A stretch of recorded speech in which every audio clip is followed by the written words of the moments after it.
தாய் தமிழ் உறவுகளுக்கு வணக்கம். திமுக போலி கூப்பன் விநியோகம். தலித் பெண் நேற்றைய தினம் தற்கொலை செய்து கொண்டார். இந்த தற்கொலையில் திமுக நிர்வாகி கைது செய்யப்பட்டுள்ளார். நேற்றைய தினம் திருச்சியில் திமுக சார்பாக அனைத்து வீடுகளுக்கும் போலி கூப்பன் வழங்கப்பட்டது. 8000 ரூபாய் போலி கூப்பன் வழங்கப்பட்டது. நாங்கள் ஆட்சிக்கு வந்தால் இந்த போலி கூப்பனை கொடுத்து ஆட்சிக்கு வந்த மறுநாளே கடைகளில் பொருட்கள் வாங்கிக் கொள்ளலாம் என திமுகவினர் பிரச்சாரம் செய்தனர். திமுக வழங்கியது போலி கூப்பன். அது டூப்ளிகேட் கூப்பன். அந்த கூப்பனை கொடுத்து கடைகளில் பொருள் வாங்க முடியாது. அதுவும் திமுக ஆட்சிக்கு வந்தால்தான். இந்த கூப்பன் அனைவருக்கும் விநியோகிக்கப்பட்டது. கூப்பன் கிடைக்காத ஒரு தலித் சமூகத்தை சார்ந்த பெண் திமுக நிர்வாகிகளிடம் கேட்டார். ஆனால் திமுக நிர்வாகிகள் அந்த பெண்ணை சாதி பெயரை சொல்லி திட்டியதாக கூறப்படுகிறது. ஆபாசமாக பேசியதாக குற்றம் சாட்டப்படுகிறது. அந்த பெண் மனமுடைந்து தூக்கு போட்டு தற்கொலை செய்து கொண்டார்.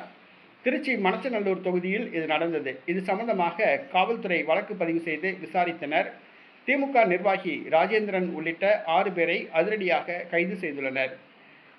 திமுகவினர் பிரச்சாரத்தில் ஆபாசமாக பேசுகின்றனர். தற்பொழுது ஏற்கனவே இந்திய தேர்தல் ஆணையம் இந்த போலி கூப்பனை விநியோகிக்கக்கூடாது என தடை விதித்துள்ளது. தற்பொழுது தொடர்ந்து திமுகவினர் இந்த போலி கூப்பனை தமிழ்நாடு முழுவதும் விநியோகித்து வருகின்றனர். திமுக ஆட்சிக்கு வந்தால் 8000 ரூபாய் கூப்பன் வழங்கப்படும். அதை அருகில் உள்ள வீட்டு உபயோகப் பொருட்கள் வாங்கும் ஏஜென்சியில் கொடுத்து எந்த பொருள் வேண்டுமானாலும் வாங்கிக் கொள்ளலாம் என்று திமுக கூறியது. முதலில் திமுக ஆட்சிக்கு வர வேண்டும்.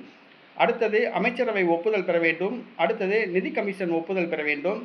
அதுக்கப்புறம் டெண்டர் விடணும். அதுக்கப்புறம் நிதி ஒதுக்கணும்.